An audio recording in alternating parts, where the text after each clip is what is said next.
apan hinumdumi ang katalagman.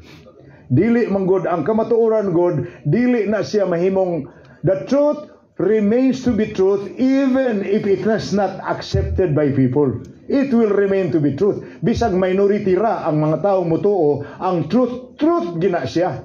Di na siya mausab. Tungod kay sa kapanahon, tagaan ta mo final illustration. When I was holding a seminar like this in Butuan City, we held it in Almond Hotel, one of the much better hotel ni anong panahon na 1980s ni Chabuan. May usa ka manambungay dito, di lang nako nganlan, some of you may know.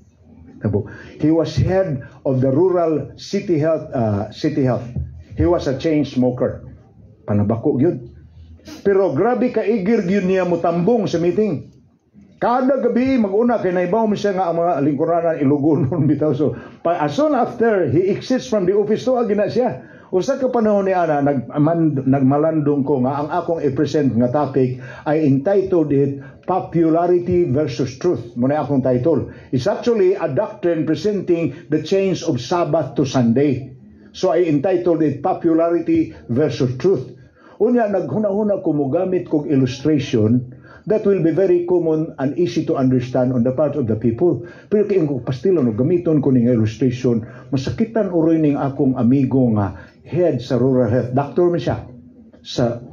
Kay chain smoker man siya. Mag-abot ginako sa hagdan, nag-abot yun me. He was there, puffing up his smoke near the door of the conference room. Ko, oy, Doc, I tell you, this is very providential. I was thinking of seeing you before I present the topic this evening. Siya, oy, kakuya po niya akong professor, mananghid man ako sa iyang topic karong gabi. Usang day mong topic, ingko ang ako ang topic karong Doc, popularity versus truth. Kanya ang usa sa akong gamiton nga illustration, ang kamatuoran nga ang cigarette is dangerous to our health.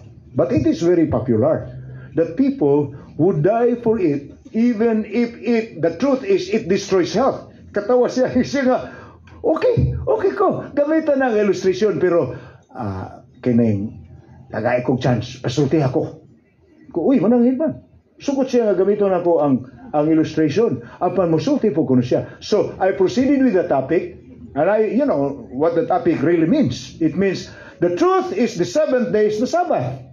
But the popular one is the Sunday keeping, the first day of the week. That's the popular one. And there are more people in that side than on the side of the truth. Anyway, paggamit na ko ang illustration, yung gamit ko sa illustration kalabot sa panabako. Yung kinibitaw ng tabako. Ang truth, di man ginamausab.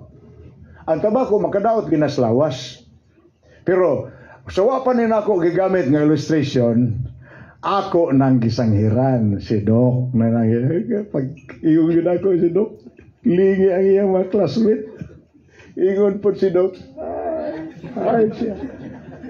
Nananghid na ko. And he told me today, after I gave you this illustration, he wants to speak to you. So I presented the truth. Cigarette is dangerous to your health.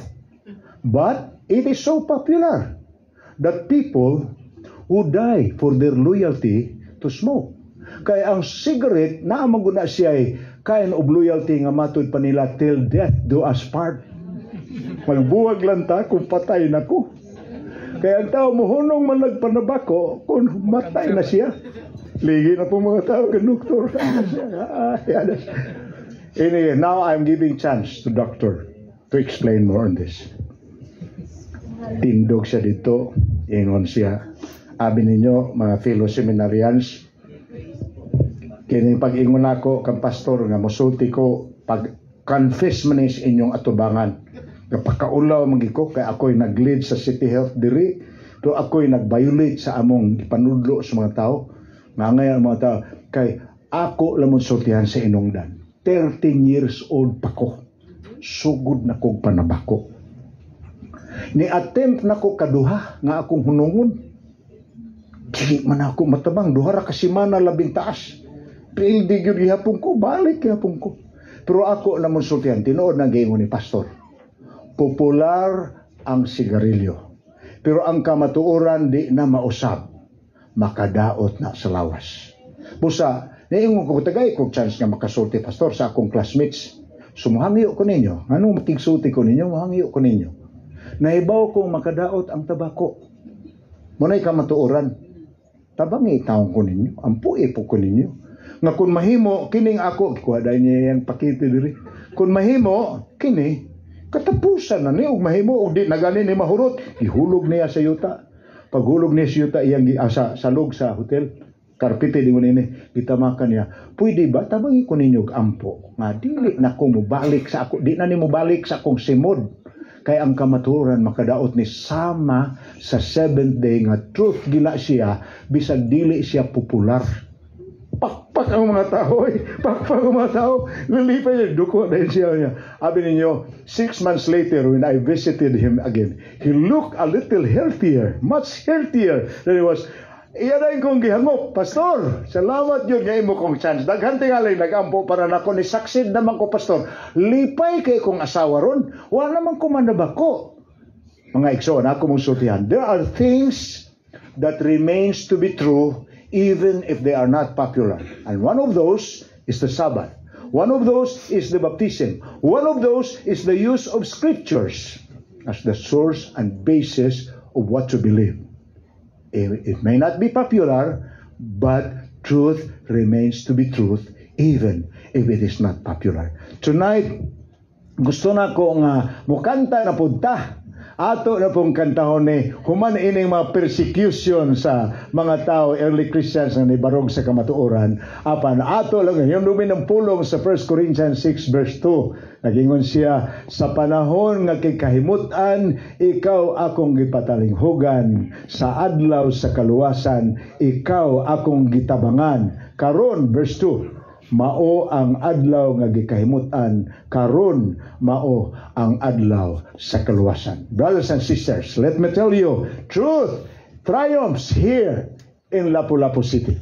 And truth will continue to triumph everywhere. And now the truth is in your mind, is in your heart. Live it up. The Lord will reward you. So let's now sing our beautiful song of the evening. Let's all rise and sing this song.